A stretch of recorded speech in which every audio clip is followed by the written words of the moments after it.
మా బేబీకి cough, cold ఏదైనా చేసింది అంటే తను మెడిసిన్ అస్సలు వేసుకోదండి. ఈవెన్ ఒక్క డ్రాప్ సిరప్ కూడా అలౌ చేయదనమాట. వేసుకోదు అస్సలు.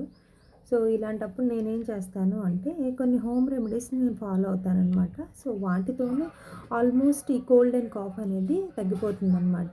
యూజువల్లీ కోల్డ్, కాఫ్ అనేది 3-5 డేస్‌లో తగ్గిపోతుంది. మనం ట్రీట్మెంట్ ఇచ్చినా ఇవ్వకపోయినా కూడా.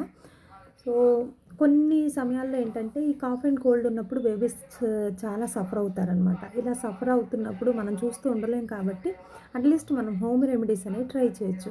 అవే నేను కూడా ట్రై చేస్తూ ఉంటానండి. వాటిలో ఫస్ట్ వన్ వచ్చేటప్పటికి బేబీని హైడ్రేటెడ్‌గా ఉంచడం.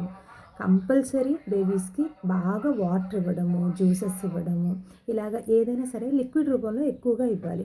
కోల్డ్ వచ్చినప్పుడు మనకే ఎక్కువ ఏం తినాలనిపించదు. అలాంటి బేబీస్‌కి ఎలా అనిపిస్తదండి? వాళ్ళు కూడా అంతే కదా! సో, బేబీస్‌కి కూడా లిక్విడ్స్ అనేవి ఎక్కువగా ప్రిఫర్ చేయండి. హైడ్రేటెడ్‌గా ఉంచండి. ఇది first point.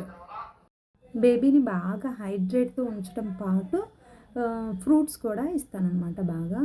For example vitamin C రిచ్‌గా ఉన్న ఫుడ్స్ ఎక్కువ ఇస్తాను. అంటే సిట్రస్ ఫ్రూట్స్, ఆరెంజెస్ ఇలాంటివి ఎక్కువగా ఇస్తూ ఉంటాను. దాంతో పాటుగా బేబీని compulsory twice a day morning and night 2 times నేను హాట్ వాటర్ బాత్ చేపించి ఆ తర్వాత సేమ్ హాట్ వాటర్‌లో కొంచెం టర్మరిక్ పౌడర్ మిక్స్ చేసి బేబీని ఒక 15-20 మినిట్స్ కూర్చోబెడతాననమాట. ఇది నేను కంపల్సరీ చేస్తాను కాఫ్ అండ్ కోల్డ్ ఉన్నప్పుడు మా బేబీకి. దీంతో పాటుగా అజ్వైన్ పోట్లీ అంటే వాము ఉంటది కదండీ! వాము, ఇంకా కొద్దిగా గార్లిక్, కొద్దిగా క్రిస్టల్ సాల్ట్ ఇవన్నీ కొద్దిగా ఫ్రై చేసి వాటిల్ని ఒక పౌచ్‌లో పెట్టేసేసి ఆ పౌచ్‌ని మా బేబీ దగ్గర పెడతాననమాట.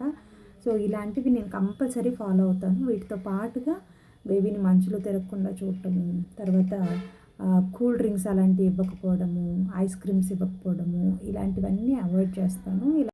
ఇప్పటివరకు నేను చెప్పినయన్నీ కోల్డ్ వచ్చినప్పుడు చేసేదండి.